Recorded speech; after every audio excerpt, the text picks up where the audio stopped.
Hello बच्चों। Electrostatics में हमने जो दो लेक्चर देखे उनके बेसिस पे आज हम कुछ क्वेश्चंस करेंगे। ओके, तो फर्स्ट क्वेश्चन के साथ स्टार्ट करते हैं। Charge is a property associated with matter due to which it produces and experience. Charge एक ऐसी प्रॉपर्टी है जिसकी वजह से कैसे इफेक्ट प्रोड्यूस किए जाते हैं और एक्सपीरियंस किए जाते हैं। तो हमने थ्योरी में ऑलरेडी देखा है कि इलेक्ट्रिकल भी और मैग्नेटिक भी, दोनों तरह के इफेक्ट्स देखे जाते हैं। ओके, तो आपका ऑप्शन ए गलत है, ऑप्शन बी गलत है, तो आपका राइट ऑप्शन सी होगा। ओके, नेक्स्ट क्वेश्चन की तरफ चलते हैं। When electrons are added to an uncharged body then the body. Okay, question second कह रहा है आपका, किसी बॉडी में अगर इलेक्ट्रॉन्स बाहर से ऐड किए जाए तो बॉडी पे कौन सा चार्ज आता है? बॉडी पे इस केस में नेगेटिव चार्ज आता है। ओके, क्योंकि बॉडी में एक्सेस इलेक्ट्रॉन है, जितने प्रोटॉन है उससे ज़्यादा भी इलेक्ट्रॉन होगा बॉडी में, तो बॉडी पे नेगेटिव चार्ज आ जाएगा। तो इसका राइट आंसर है ऑप्शन बी। राइट ऑप्शन है आपका option B, gets negative charge.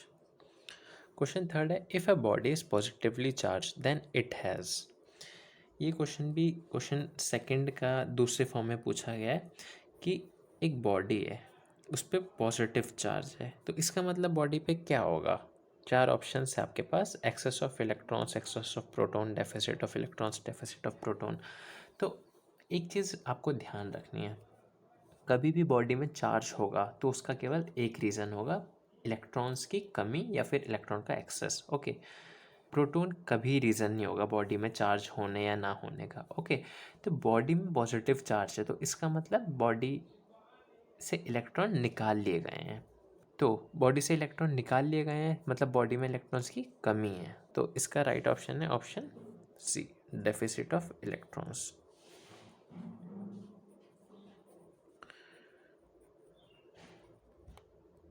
Next question की तरफ बढ़ते हैं। क्वेश्चन 4 आपका, on rubbing when one body gets positively charged and other negatively charged the electrons transferred from positively charged body to negatively charged body are. अच्छा, ये कह रहे हैं कि जब इलेक्ट्रॉन्स ट्रांसफ़र होते हैं चार्जिंग बाय रबिंग में, जब इलेक्ट्रॉन्स एक बॉडी से दूसरी बॉडी में ट्रांसफ़र होते हैं तो वो कौन से होते हैं? ओके, तो एक बॉडी है आपके पास, वैसे ही दो बॉडी लेते हैं अगर हम, और इसको हम रब करके चार्ज करते हैं तो बॉडी, एक बॉडी पे बॉडी ए बॉडी बी, एक बॉडी पे मान लेते हैं पॉजिटिव चार्ज आता है और दूसरे पे नेगेटिव चार्ज आता है। तो ये कैसे आया? इस पे पॉजिटिव चार्ज कैसे आया, इस पे नेगेटिव चार्ज कैसे आया? इसके इलेक्ट्रॉन जो थे वो इधर आ गए, बॉडी ए से बॉडी बी में चले गए। क्यों चले गए? क्योंकि बॉडी बी ज़्यादा इलेक्ट्रोनेगेटिव थी बॉडी ए से। तो वही कह रहे कि जो इलेक्ट्रॉन ए के बी के पास गए हैं वो इलेक्ट्रॉन होते कैसे हैं? वैलेंस शेल होते हैं या फिर इनर शेल्स इलेक्ट्रॉन होते हैं या दोनों होते हैं? पहले देख लेते हैं वैलेंस और इनर शेल इलेक्ट्रॉन होते क्या हैं। कोई एक एटम है आपके पास,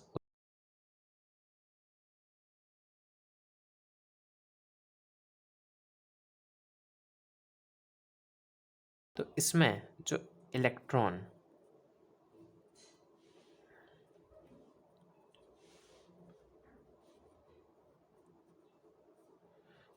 जैसे कि एक शेल अगर और मान लें हम यहाँ पर,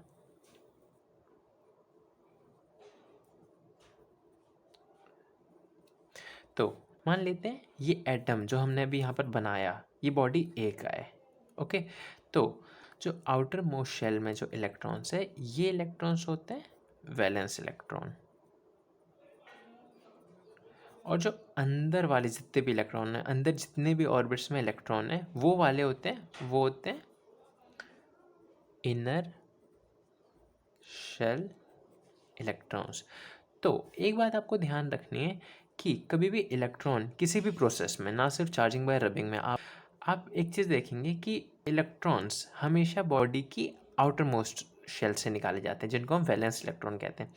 तो वही वाले इलेक्ट्रॉन जाएंगे, इनर शेल इलेक्ट्रॉन अपनी जगह पे रहेंगे। क्यों? क्योंकि उन पर न्यूक्लियस का बहुत स्ट्रॉन्ग फोर्स लग रहा है। ओके, तो चार्जिंग बाय रबिंग के केस में हमेशा वैलेंस इलेक्ट्रॉन एक बॉडी से दूसरी बॉडी में जाएंगे। ओके, तो इसका राइट ऑप्शन है option A, valence shell electrons only. Okay, next question की तरफ बढ़ते हैं। क्वेश्चन 5 क्या है आपका? On charging a body, mass of body, और ऑप्शन है आपका इंक्रीज, डिक्रीज, रिमेन सेम, या इंक्रीज और डिक्रीज। तो आपके पास एक बॉडी है, इसको आपने चार्ज किया, कुछ भी चार्ज किया, सपोज पॉजिटिव चार्ज किया, तो इसका मास इंक्रीज हो गया, डिक्रीज हो गया, सेम रहेगा। पहले देख लेते हैं कि ये चेंज होगा कि नहीं होगा। ओके, बाद में देखेंगे इंक्रीज होगा या डिक्रीज होगा। बॉडी पे चार्ज कैसे आता है? एक बात आपको पहले से पता है, बॉडी पे चार्ज इलेक्ट्रॉन्स के आने जाने से आता है। ये पॉजिटिवली चार्ज बॉडी है, तो इसमें क्या होगा, इलेक्ट्रॉन्स इससे डाले होंगे इसमें, या इससे निकाले होंगे इलेक्ट्रॉन्स, इससे इलेक्ट्रॉन निकाले होंगे, तभी तो पॉजिटिवली चार्ज आया। तो इलेक्ट्रॉन्स अगर इसे निकाले होंगे, इसका मतलब इलेक्ट्रॉन्स की और क्या प्रॉपर्टी होती है चार्ज के अलावा? मास, बहुत बेसिक प्रॉपर्टी होती है। तो इलेक्ट्रॉन जब गए होंगे तो अपने साथ साथ मास भी लेके गए होंगे। तो इसका मतलब इस बॉडी का जो पहले मास अगर m था, तो इलेक्ट्रॉन्स के निकालने के बाद अगर इस बॉडी पे मान लेते हैं इलेक्ट्रॉन के निकालने के बाद अब इस पे चार्ज हो गया m प्लस, प्लस इसलिए क्योंकि पॉजिटिव चार्ज आया। तो इलेक्ट्रॉन्स निकाल लिए गए इस बॉडी से, इसका मतलब मास इसका कम हो गया। तो इसका मतलब m पॉजिटिव जो होगा लेस होगा m से। Got it? ओके, सेम चीज़ यहाँ नेगेटिव चार्ज बॉडी के साथ होगा। माइनस क्यू, माइनस क्यू है तो कैसे आया माइनस क्यू? उसमें इलेक्ट्रॉन डाल दिए होंगे बाहर से, इलेक्ट्रॉन डाले होंगे तो इलेक्ट्रॉन अपने साथ कुछ मास लेके आए होंगे। तो इनिशियली अगर बॉडी का मास m कहते हैं अनचार्ज स्टेट में, अब हमने बॉडी को चार्ज किया, तो चार्ज किया मतलब इलेक्ट्रॉन हमने लाए, तो अब बॉडी का मास बढ़ के कितना हो गया, m माइनस से डिनोट करते हैं, माइनस मीन्स बॉडी में नेगेटिव चार्ज है। तो इस केस में क्या होगा, बॉडी का जो मास m होगा, बॉडी का अब जो इसका बॉडी का न्यू मास होगा m नेगेटिव, तो वो ग्रेटर होगा m से। ओके, तो इस बॉडी में भी चार्ज है, इस बॉडी में भी चार्ज है, तो हम क्या ऐसा कह सकते हैं कि लेस होता है हमेशा? नहीं, इस सिचुएशन में मोर है। तो यानी कि बॉडी का मास इंक्रीज भी कर सकता है, डिक्रीज भी कर सकता है।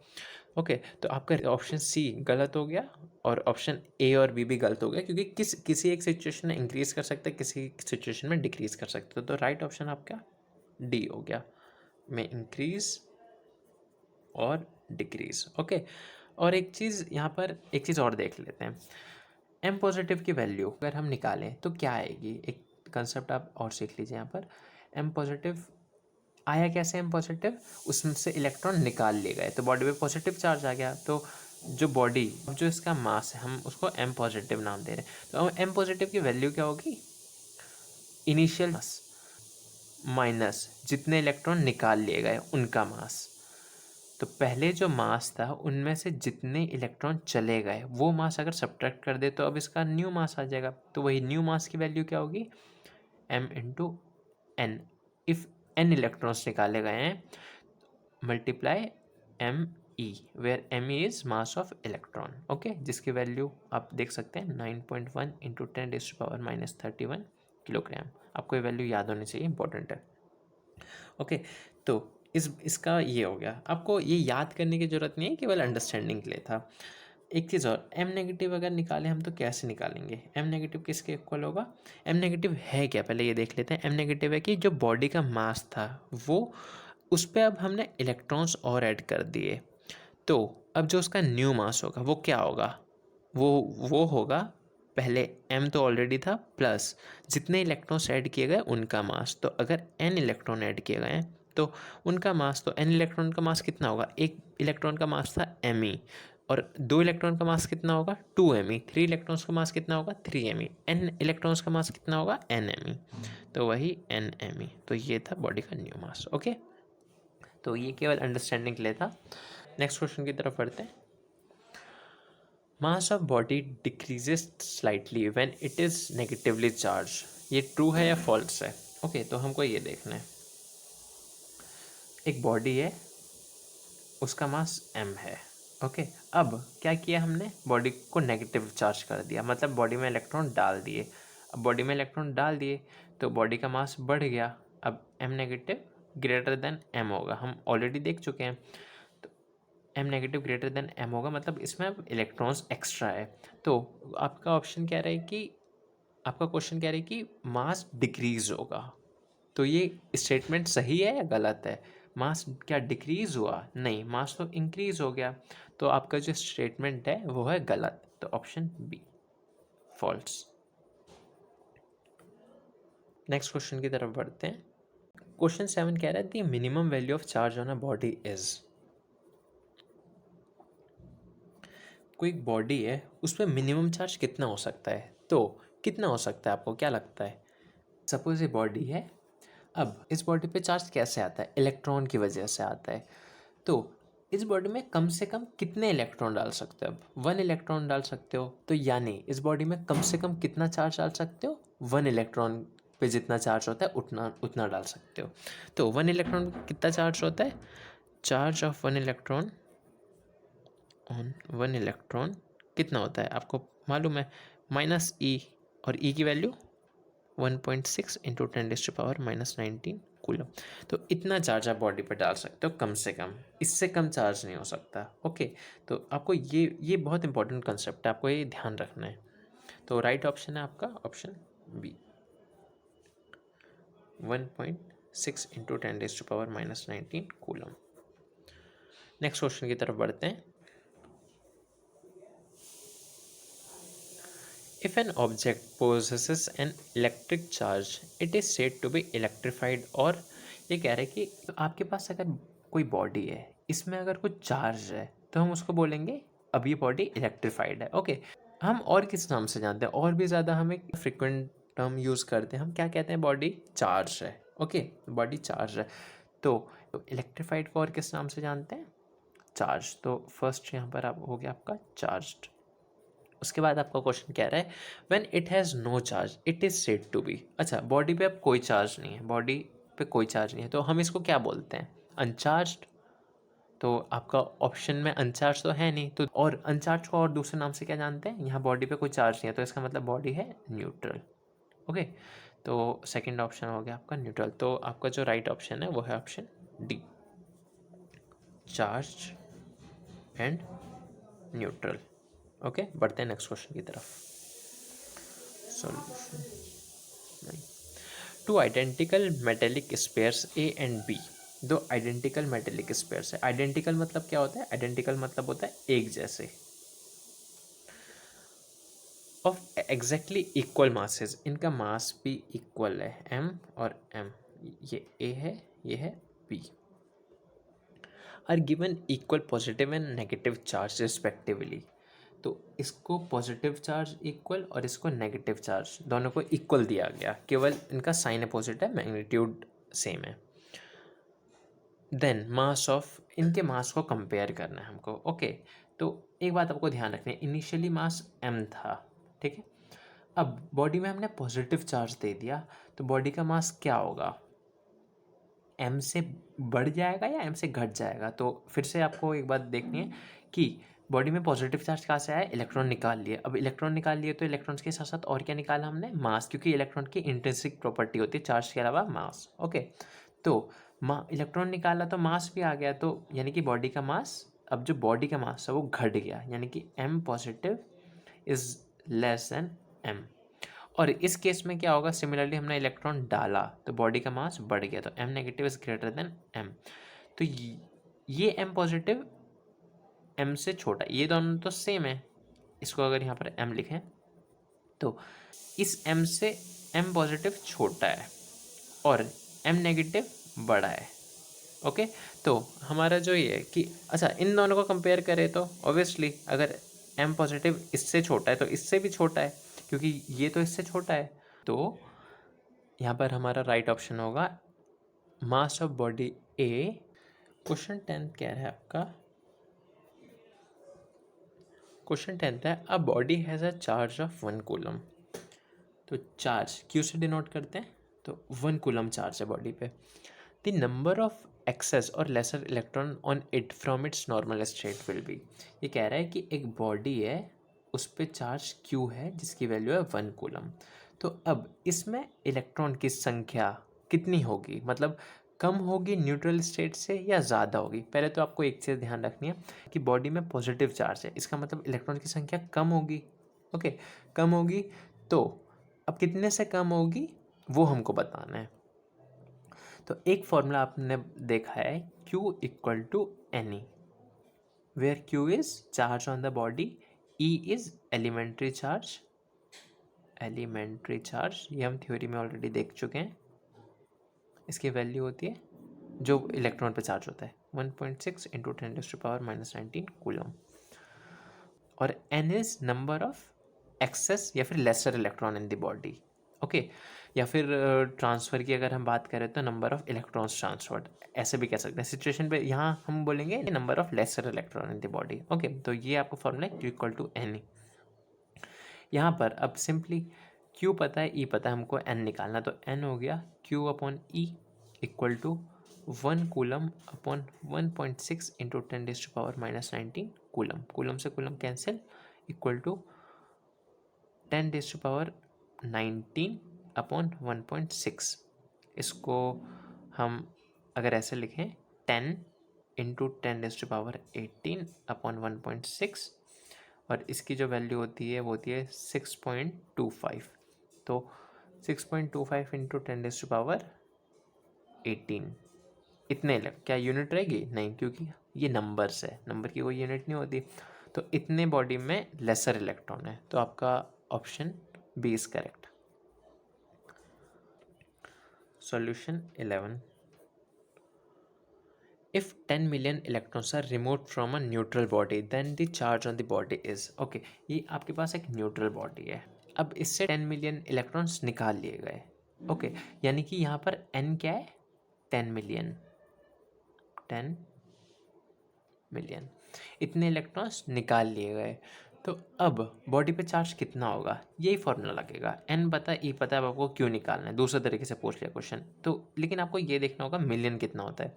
एक बात ध्यान रखें, 1 मिलियन इज इक्वल टू 10⁻6 होता है। ओके, तो हो गया क्वेश्चन आपका। Q equal to NE, n हो गया 10 मिलियन। 1 मिलियन इक्वल टू 10⁻6, तो 10 मिलियन इक्वल टू 10 इंटू 10⁻6, ये n हो गया, into 1.6 into 10⁻⁻19 coulomb equal to 1.6 into 10⁻+7 -19 equal to -12 coulomb. तो यह होगा आपका ऑप्शन बी।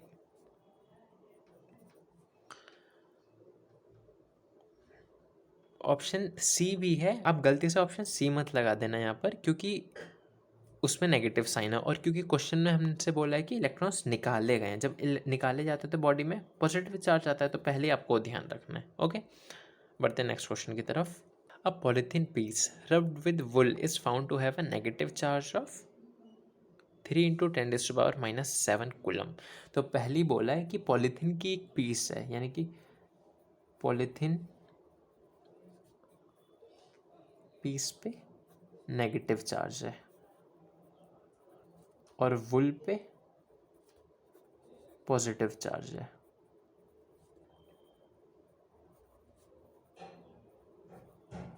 ओके, तो अब पॉलीथीन पीस पे कितना चार्ज है? Q equal to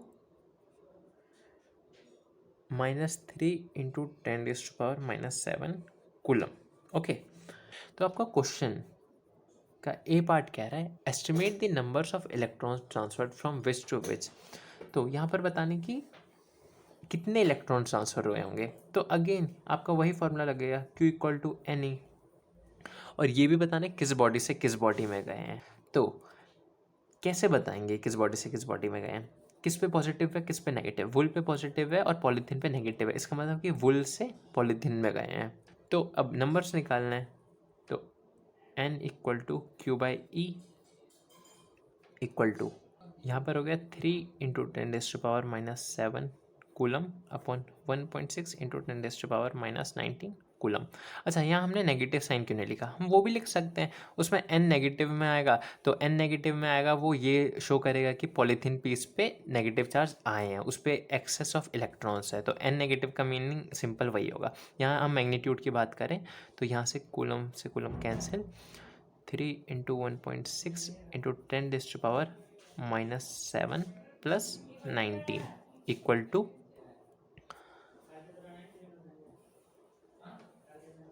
1.8, around 1.8 into 10⁻12, इतने इलेक्ट्रॉन्स आए हैं, यानी कि पॉलीथीन पीस से वुल में 1.8 इंटू 10⁻12 इलेक्ट्रॉन्स आए हैं। ओके, अब पढ़ते हैं पार्ट बी की तरफ। Is there a mass transfer, क्या इस प्रोसेस में मास भी ट्रांसफर हुआ है? जी बिल्कुल हुआ है। पॉलीथीन पीस से वुल से इलेक्ट्रॉन गए हैं पॉलीथीन पीस में, इसका मतलब इलेक्ट्रॉन गए तो अपने साथ मास लेके गए हैं, तो कितना मास लेके गए हैं वो भी निकालना है हमको। तो कैसे निकालेंगे, हमको नंबर्स ऑफ इलेक्ट्रॉन मालूम पड़ गए, कितने गए हैं 1.8 इंटू 10⁻12 इलेक्ट्रॉन्स गए हैं, तो इतने इलेक्ट्रॉन्स गए हैं तो कितना मास लेके गए हैं ये हम आसानी से निकालेंगे। अगर एक इलेक्ट्रॉन जाता तो एक इलेक्ट्रॉन का मास लेके जाता मीन्स 9.1 इंटू 10⁻⁻31 किलोग्राम। दो इलेक्ट्रॉन जाते तो कितना मास लेके जाते हो 2 into M E. Okay, 3 electron जाते तो कितना मास लेके जाते 3 इंटू एम ई। तो एन इलेक्ट्रॉन अगर गए हैं तो कितना मास लेके जाएंगे, एम इक्वल टू, अगर ये एम जो है मास ट्रांसफ़र है तो कितना होगा N into M E, simple. तो इससे हम निकाल लेंगे कितना मास ट्रांसफर हुआ है। एन की वैल्यू हमको पता है 1.8 इंटू 10⁻12 और एम ई की भी वैल्यू पता है हमको 9.1 into 10⁻⁻31 kilogram equal to 1.8 into 9.1 into 10⁻12 minus 31 equal to, इनको मल्टीप्लाई करेंगे तो आएगा 16.38 इंटू 10⁻⁻19 किलोग्राम। इसको हम ऐसे भी लिख सकते हैं 1.6 इंटू 10⁻⁻18 किलोग्राम। ओके, यानी कि इतना मास ट्रांसफर हुआ होगा, कितना कम है आप देख सकते हैं। बढ़ते हैं नेक्स्ट क्वेश्चन की तरफ। क्वेश्चन 13 डिस्कस करते हैं बच्चों। Calculate mass transfer when 8 into 10⁵ coulomb charge is transferred from one body to another। Q हमको पता है, चार्ज ट्रांसफ़र 8 इंटू 10⁵ कूलम, इतना चार्ज गया है तो हमको बताना है मास कितना गया है। ओके, तो ये हम कैसे निकालेंगे, सपोज आपके पास दो बॉडी है ए और बी, तो अब मान लेते हैं बॉडी ए से बॉडी बी में हमने इलेक्ट्रॉन्स को भेजा, तो इलेक्ट्रॉन्स अगर गया तो अपने साथ कौन कौन सी दो चीज़ लेके गया, आपको ध्यान रखना है। एक mass of electron M E और एक इलेक्ट्रॉन का चार्ज, मैग्नीट्यूड की बात कर रहे हैं हम यहाँ केवल, इलेक्ट्रॉन का चार्ज और इलेक्ट्रॉन का मास, दो चीज़ साथ में लेके गया, ठीक है। अब अगर दो इलेक्ट्रॉन जाते तो हम क्या बोलते कि ए बॉडी से बी बॉडी में दो इलेक्ट्रॉन गए हैं तो मास कितना गया है 2 me और चार्ज कितना गया है 2e। ओके, अगर 3 इलेक्ट्रॉन जाते तो हम क्या बोलते हैं 3 इलेक्ट्रॉन्स अगर यहाँ से गए हैं तो मास कितना गया है 3 me और चार्ज कितना गया है 3e। ओके, अगर n इलेक्ट्रॉन जाते, n इलेक्ट्रॉन अगर ए बॉडी से बी बॉडी में जाएंगे तो हम क्या बोलेंगे मास कितना गया है n इंटू एम ई और चार्ज कितना गया है n इंटू ई। तो अब क्या है एन ई हम कैसे जानते हैं, हम क्यू से जानते हैं, क्यू एन ई के इक्वल होता है ना। और हम n इंटू एम ई क्या होता है, हमने पिछली स्लाइड में देखा था n इंटू एम ई क्या था मास, ये m क्या था मास ट्रांसफर, तो वही m है यहाँ पर, ये क्या है m मतलब मास ट्रांसफ़र हुआ, कैसे इलेक्ट्रॉन के जाने से जो मास ट्रांसफ़र हो उसको हम n इंटू एम ई, उसका फॉर्मूला है n इंटू एम ई। तो अब इस सिचुएशन में ये कह रहे हैं हमको Q तो पता है, हमसे पूछा क्या गया है कि मास कितना ट्रांसफ़र हुआ है। ओके, तो हम कैसे निकाल सकते हैं वो, हमको इस ब्रिज से जाना है इधर, मतलब इस इंफॉर्मेशन से इधर पहुंचना है। डायरेक्ट तो नहीं पहुंच सकते, कैसे पहुंच सकते हैं? Q equal to N E. तो यहाँ से कुछ कॉमन दिख रहा है आपको? हाँ, एक चीज़ कॉमन है, केवल एक चीज़ कॉमन है, एन कॉमन है। तो एक काम करेंगे, हम इस चीज़ से एन निकाल लेंगे और इसमें पुट करके यहाँ पहुँच जाएंगे। ठीक है, कैसे? हमको Q equal to N E मालूम है और हमको M निकालना है, जिसका फॉर्मूला होता है N इंटू एम ई। अब M निकालना है तो हम कैसे निकालेंगे? Q से पहले N निकालेंगे और जो N की वैल्यू आएगी वो यहाँ पुट करेंगे तो हमारा M आ जाएगा। ओके, तो उसको हम ऐसे भी देख सकते हैं कि N जो हमारा होगा वो इक्वल होगा Q अपॉन E के, जो कि इक्वल होगा M अपॉन एम ई के। ओके, तो यहाँ से हम निकालेंगे, तो Q पता है हमको, तो N हो गया Q upon E equal to 8 into 10⁻5 coulomb upon 1.6 into 10⁻−19 coulomb. Coulomb से कूलम कैंसिल, 1.6 5 आर 8, तो यहाँ क्या हो गया 5 into 10⁻5 plus 19 equal to 5 into 10⁻24। इतने इलेक्ट्रॉन्स ट्रांसफ़र हुए हैं। ठीक है, अब n की वैल्यू हमने निकाल ली, अब हमको m निकालना है। तो m कैसे निकालेंगे? यहाँ लिखेंगे mass transferred m equal to n into M E equal to n की वैल्यू हमने निकाल ली है 5 इंटू 10⁻24 इंटू एम ई क्या हो गया? मास ऑफ इलेक्ट्रॉन पता है हमको 9.1 इंटू 10⁻31 किलोग्राम इक्वल टू, अब यहाँ से 5 into 9.1 plus 10⁻24 -31 kilogram equal to, ये आपकी वैल्यू आ गई 45.5 इंटू 10⁻⁻7 किलोग्राम इक्वल टू, यहाँ हम और लिख सकते हैं कि 4.5 इंटू 10⁻⁻6 किलोग्राम। नेक्स्ट क्वेश्चन है बच्चों,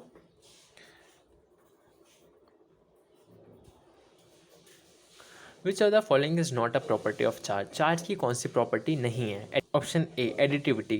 क्या एडिटिविटी चार्ज की प्रॉपर्टी नहीं है? नहीं, एडिटिविटी चार्ज की प्रॉपर्टी है। क्वांटाइजेशन, क्वांटाइजेशन भी चार्ज की प्रॉपर्टी है। उसके बाद कंटिन्यूटी है और उसके बाद कंजर्वेशन, कंजर्वेशन भी चार्ज की प्रॉपर्टी है। तो इनमें से कौन सी प्रॉपर्टी नहीं है चार्ज की?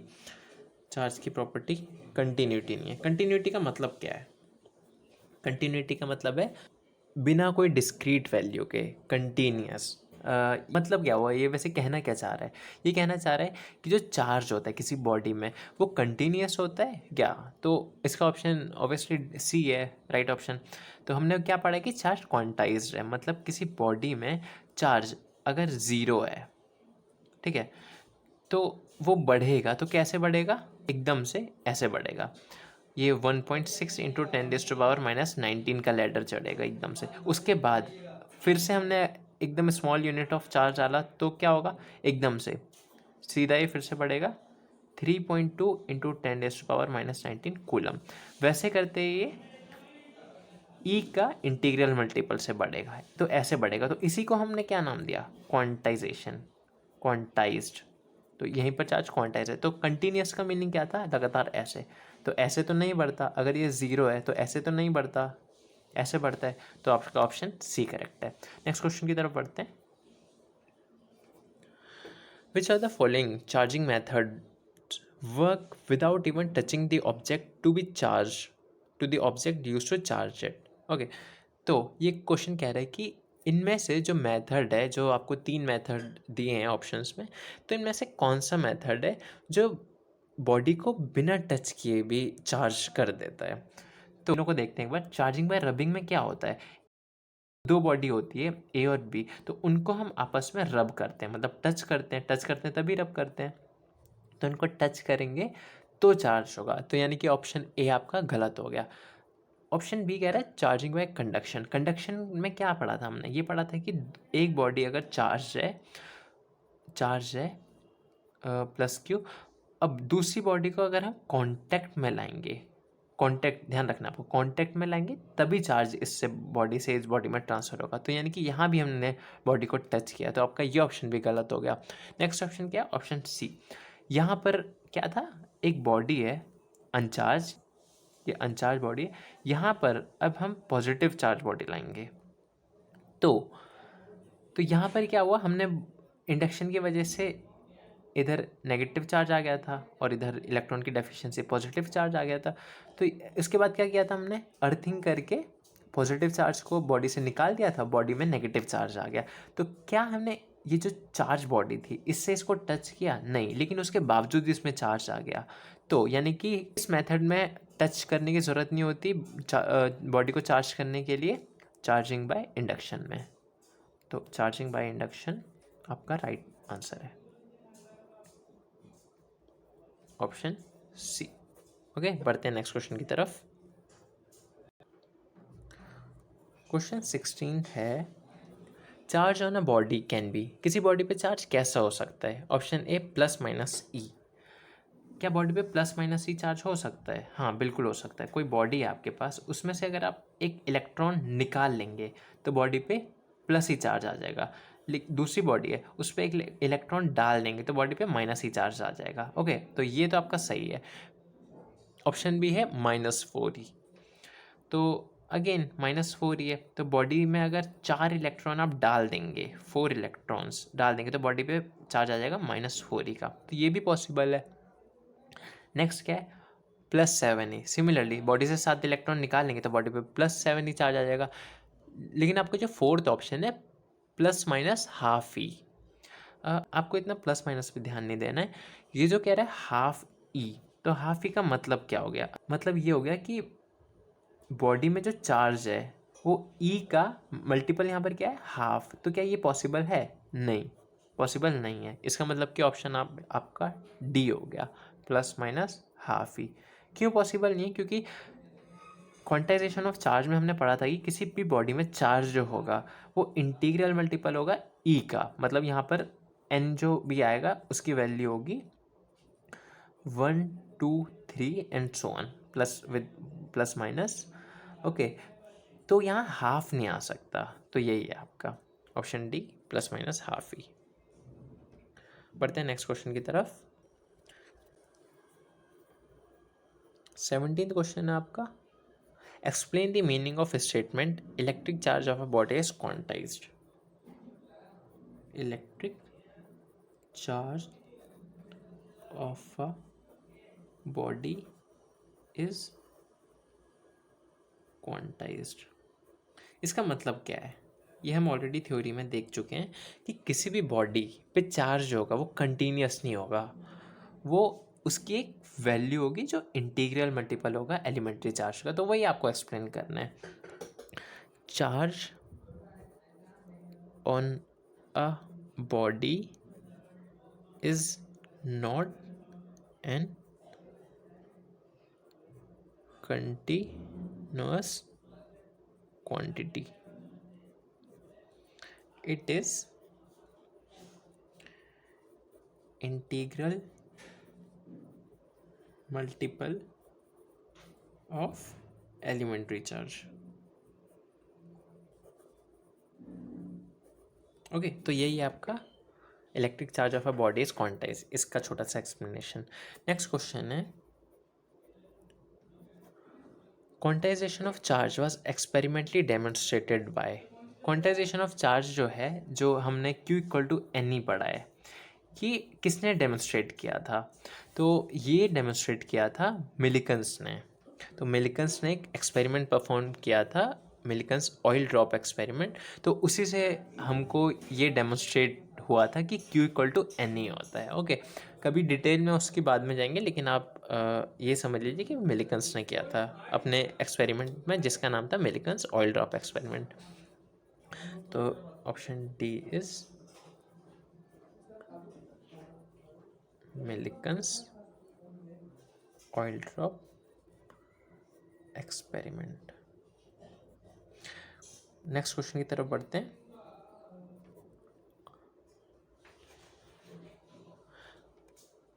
When a body is charged by induction, then the body, actually इस क्वेश्चन में ये कह रहा है कि चार्जिंग बाय इंडक्शन में आपने देखा होगा कि कोई हम बॉडी अगर लाते हैं यहाँ पर किसी अनचार्ज, ये है अनचार्ज बॉडी और ये है चार्ज बॉडी। तो अनचार्ज बॉडी के पास हम चार्ज बॉडी लाएंगे तो इस सिचुएशन में क्या होगा, इसमें चार्ज इंड्यूस हो जाएगा, इधर नेगेटिव चार्ज आ जाएगा, इधर पॉजिटिव चार्ज आ जाएगा और अर्थिंग के थ्रू हम पॉजिटिव चार्ज को निकाल देंगे। अब बॉडी में नेगेटिव चार्ज आ गया। तो वही कहना चाह रहे हैं कि इस मेथड में जो पॉजिटिव चार्ज हम बॉडी लाए यहाँ पर, देन द बॉडी का मीनिंग यहाँ पर मीनिंग है चार्ज बॉडी से। तो इस चार्ज बॉडी का क्या होगा, क्या ये न्यूट्रल हो जाएगी या फिर ये does not lose any charge, कोई चार्ज लूज नहीं करेगी, या फिर loses a part of charge on it, या फिर लूजेज होल चार्ज। क्या ये सारा चार्ज लूज कर देगी? नहीं। क्या थोड़ा सा चार्ज लूज करेगी? नहीं। क्या ये न्यूट्रल हो जाएगी? नहीं। तो राइट ऑप्शन है आपका B, does not lose any charge. Body कोई भी चार्ज कैसे लूज कर सकती है? जब वो किसी के कांटेक्ट में, अगर वो कांटेक्ट में ही नहीं आएगी तो चार्ज वो लूज नहीं करेगी। ओके, तो यही था ऑप्शन बी आपका करेक्ट ऑप्शन। लास्ट क्वेश्चन की तरफ बढ़ते हैं। If a body is charge by rubbing then its weight. एक बॉडी है, ठीक है, उसको चार्ज किया गया है किसी दूसरी बॉडी के साथ रब करके, ठीक है। तो सपोज यहाँ पर कुछ भी चार्ज आ गया प्लस क्यू, तो इस बॉडी का वेट बढ़ेगा या घटेगा? तो हम ये ऑलरेडी देख चुके हैं काफ़ी बार कि बॉडी में अगर चार्ज आया तो उसका वेट चेंज होगा, मतलब बढ़ भी सकता है घट भी सकता है। अगर पॉजिटिव चार्ज है तो बॉडी का वेट घट जाएगा, अगर नेगेटिव चार्ज है बॉडी पे तो बॉडी का वेट बढ़ जाएगा। में इंक्रीज स्लाइटली और डिक्रीज स्लाइटली। ये था आपके कुछ क्वेश्चंस जो हमने अब तक थ्योरी पढ़ी। अब इसके बाद हम कूलम्स लॉ स्टडी करेंगे। Okay, all the best.